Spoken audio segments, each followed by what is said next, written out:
Analog to digital conversion. When an analog signal is digitalized, this is called an analog to digital conversion. जब हम analogue signal को digitalise करते हैं, ठीक है, उस प्रोसेस को बोला जाता है एनालॉग टू डिजिटल कन्वर्शन. ठीक है, जैसे कि हम बोलते हैं, जैसे ह्यूमन की वॉइस होती है, ठीक है, तो वॉइस किस फॉर्म में होगी? वॉइस हमेशा एनालॉग फॉर्म में होगी. ह्यूमन बॉडी जो है उसको 0 और 1 के बारे में नहीं पता है, ठीक है, वो सिर्फ वेव की फॉर्म पे ही जो सिग्नल है वो प्रोड्यूस कर सकता है, उसी फॉर्म पे वो वॉइस को जनरेट करता है. ठीक है, तो इससे क्या होगा कि जो मैसेज हम लोग की वॉइस के थ्रू जा रही है, ठीक है, वो किसी ना किसी डिवाइस के थ्रू एक्सेप्ट किया जाता है, जैसे कि माइक होता है, माइक्रोफोन जो होते हैं, ठीक है, उस माइक से उसको कैच किया जाता है, वो भी वेव की फॉर्म में एक्सेप्ट करता है और उसको बाद में किसी सॉफ्टवेयर के थ्रू या फिर कोई पर्टिकुलर डिवाइस के थ्रू उसको डिजिटल फॉर्म पे कन्वर्ट किया जाता है. ठीक है, तो जो हमारी वॉइस है, जो जैसे मैं अभी बोल रहा हूँ तो मेरी जो वॉइस आ रही है, ठीक है, जो मैं बोल रहा हूँ एग्जैक्टली वही चीज आपको सुनाई दे रहा होगा, तो ये कंप्यूटर जो है वो प्रॉपरली प्रोसेस करता है किसी भी एनालॉग सिग्नल को डिजिटल सिग्नल में. ठीक है, in an analogue to digital conversion the information content in continuous wave form is converted in digital pulses. अब यहाँ पे जो इंफॉर्मेशन होगा कंटिन्यू वेव फॉर्म से कन्वर्ट किसमें होगा? डिजिटल पल्सेस में कन्वर्ट होगा. तो हमारे पास यहाँ पे दो टाइप की टेक्निक होती है.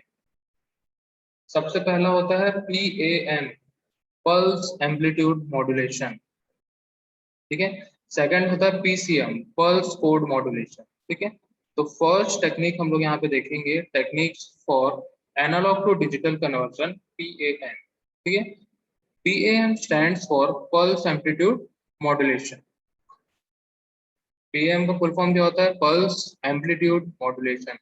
PAM is a technique used in analog to digital conversion. PAM जो ऐसा टेक्निक है जो कि analog to digital conversion के लिए यूज किया जाता है. PAM technique takes an analog signal, samples it, and generates a series of digital pulses based on the result of sampling, where sampling means measuring the amplitude of a signal that at equal intervals. ठीक है, पैम एक ऐसा technique है जो analogue signal को लेता है, उसको सैंपल करता है. सैंपल करता है मतलब एक पर्टिकुलर ड्यूरेशन पे. अगर मैं इसका डायग्राम से आपको बताऊं, जैसे मान लो ये डायग्राम है, ठीक है, ये कोई एक एनालॉग सिग्नल आ रहा है, थोड़ा टेढ़ा मेढ़ा सा आ रहा है, ठीक है, मतलब अप डाउन बहुत ज्यादा है. इसको सैंपल किया जाता है. सैंपल करना मतलब टाइम स्लॉट के हिसाब से. यहाँ पे हम लोग देख सकते हैं कि ये थोड़ा कर्व अजीब सा है, लेकिन यहाँ पे जो कर्व उसको सैंपल करने के बाद मिलेगा वो बहुत अच्छा सा मिलेगा. ठीक है, तो इस प्रकार से इसको सैंपल किया जाता है. ठीक है, सैंपल करना मतलब क्या होगा? उसको प्रॉपरली अरेंज करेंगे, जो अप डाउन ज्यादा हो रहा है या नॉइज के कारण हो रहा है तो उसको हम लोग रिड्यूस करते हैं और एक स्ट्रीम ऑफ बिट जो है उसको तैयार करते हैं. ठीक है,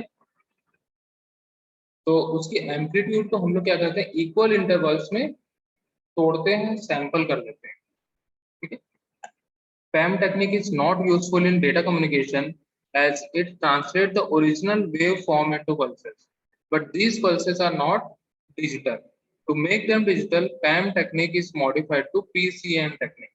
अब यहाँ पे जो PAM technique यूज हो रहा है, ठीक है, वो जनरली डेटा कम्युनिकेशन के लिए यूज नहीं किया जा सकता है. ठीक है, क्योंकि यहाँ पे जो ओरिजिनल वेव फॉर्म्स होते हैं, ठीक है, उसी को ही पल्सेस में चेंज किया जाता है, और जो पल्सेस होते हैं वो कभी भी डिजिटल नहीं हो सकते. ठीक है, तो उसको डिजिटल में कन्वर्ट करने के लिए हम लोग क्या करते हैं? PCM टेक्निक का यूज करते हैं. ठीक है, तो PAM टेक्निक जो होता है, पल्स एम्पलीट्यूड मॉड्यूलेशन, उसका काम सिर्फ और सिर्फ इतना होता है कि वो एनालॉग सिग्नल को एक्सेप्ट करेगा और उसको सैंपल करने का काम करेगा. ठीक है, तो इस डायग्राम से हम लोग एक बार फिर समझते हैं. ठीक है, ये ओरिजिनल हम लोग के पास एनालॉग सिग्नल आ रहा है, जैसे मान लो कोई भी एक वॉइस है, ठीक है, या फिर कोई ऑडियो है, उस टाइप से अगर कोई भी डेटा है वो हम लोग को मिल रहा है. ठीक है, उसको सैंपल कर रहे हैं. सैंपल करना मतलब हमारे पास टाइम इंटरवल है, तो पर्टिकुलर टाइम इंटरवल में वो सिग्नल कितना, उसका एम्पलीट्यूड कितना था उसको मेजर करेंगे, फिर पर्टिकुलर टाइम ड्यूरेशन कितना था, ऐसे ऐसे करके उसको सैंपल किया जाता है. मतलब पूरा का पूरा एक वेव फॉर्म उसको नहीं मान के अलग अलग टुकड़ों में तोड़ दिया है और टाइम ड्यूरेशन के हिसाब से उसका स्ट्रेंथ कितना था वो कैलकुलेट किया जाता है। ठीक है, तो इस टाइप का सिग्नल हमारे पास है एनालॉग टू डिजिटल कन्वर्जन, जिसको हम लोग कोडेक भी बोलते हैं। कोडिंग डिकोडिंग होता है और उसके बाद सैंपल कर दिया जाता है। मतलब ये ओरिजिनल वेव जो था कुछ इस प्रकार से था, पहाड़ टाइप का जो दिख रहा था, अब ये डब्बा डब्बा टाइप का हो गया, मतलब इसको सैम्पलिंग कर दिया गया, डिजिटल में कन्वर्ट कर दिया गया। ठीक है, लेकिन अभी ये फुल्ली डिजिटल में कन्वर्ट नहीं हुआ है, ये सिर्फ और सिर्फ अभी सैंपल हुआ है, मतलब 0 और 1 की फॉर्म पे कन्वर्ट नहीं हुआ है। ठीक है, 0 और 1 की फॉर्म पे कन्वर्ट करने के लिए हम लोग को PCM टेक्निक का यूज करना पड़ेगा। तो नेक्स्ट टेक्निक है हमारा PCM। PCM stands for pulse code modulation. PCM technique is used to modify the pulses created by PAM. ठीक है, PCM टेक्निक जनरली क्यों यूज किया जाता है? जो PAM मतलब पल्स एम्पलीट्यूड मॉड्यूलेशन ने जो हम लोग को एक पल्सेस जनरेट करके दिया है, मतलब सैंपल जो जनरेट करके दिया है, उस सैंपल के हिसाब से हम लोग क्या करेंगे, उसको डिजिटल में कन्वर्ट करेंगे। To achieve this, PCM quantizes PAM pulses. PCM क्या करेगा, उसको क्वांटाइज करेगा। क्वांटाइज मतलब उसको एनालाइज करके उसको एक्सेप्ट करेगा और उसको प्रोसेस करेगा।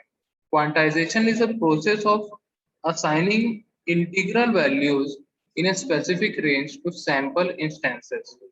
ठीक है, क्वांटाइजेशन एक प्रोसेस होता है, ठीक है, जिसके थ्रू वो जो सैंपल्स बने हैं, तो यहाँ पे हमने देखा ये सैंपल्स जो बने हैं, इसको क्या करेगा, प्रोसेस करेगा। ठीक है, कैसे प्रोसेस करेगा, उसमें इंटीग्रल वैल्यू को असाइन करेगा। ठीक है, जैसे हम लोग मैथ से पढ़ते हैं इंटीग्रेशन, वो क्या करता है, अलग अलग सैंपल्स को इंटीग्रेट करेगा, उसकी वैल्यूज को इंटीग्रेट करेगा और एक हम लोग को एक इंस्टेंस बना के देगा।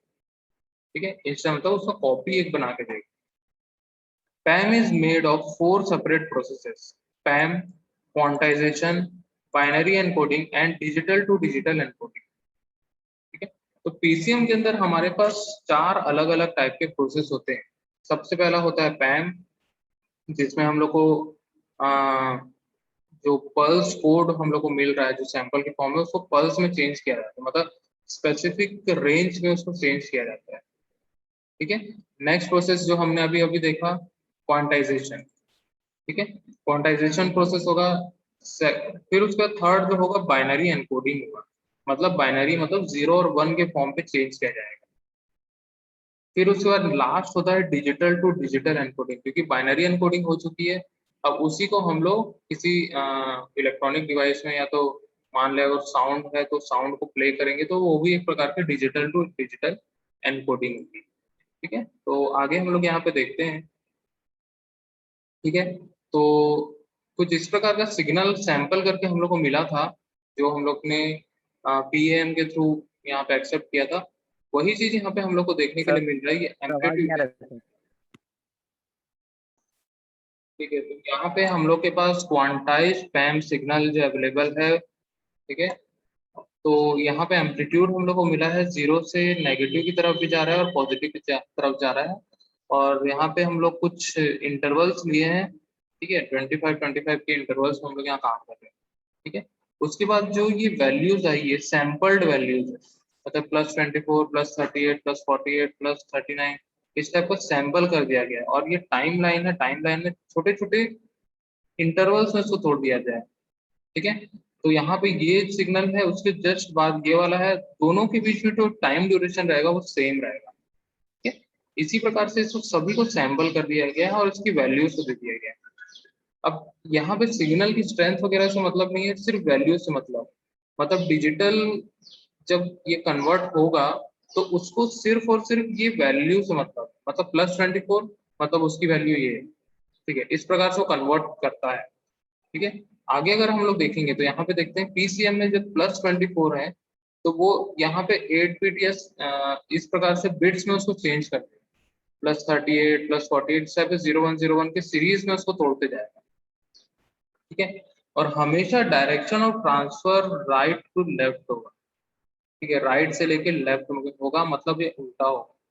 यहाँ पे अगर हम लोग बात करें 24, 38, 48, ठीक है, तो हमेशा जो ये बिट ऑफ स्ट्रीम जो होता है वो उल्टा काम करता है, मतलब इस तरफ जाएगा, ठीक है।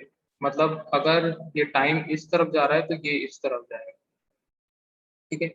उसी प्रकार से प्रोसेस इसको किया जाता है, ठीक है। डायरेक्शनल ट्रांसफर ऐसा ही होता है, ठीक है। फिर उसके बाद इस बिट ऑफ स्ट्रिंग को क्या करते हैं, हम लोग किसी भी डिवाइस पे देते हैं और वो 1010 से प्रोसेस करता है और हम लोग को आ, एक एनालॉग सिग्नल का डिजिटल में कन्वर्ट करके हम लोग को आउटपुट दे देता है, ठीक है। तो इस प्रकार से एनालॉग टू डिजिटल कन्वर्जन काम करता है।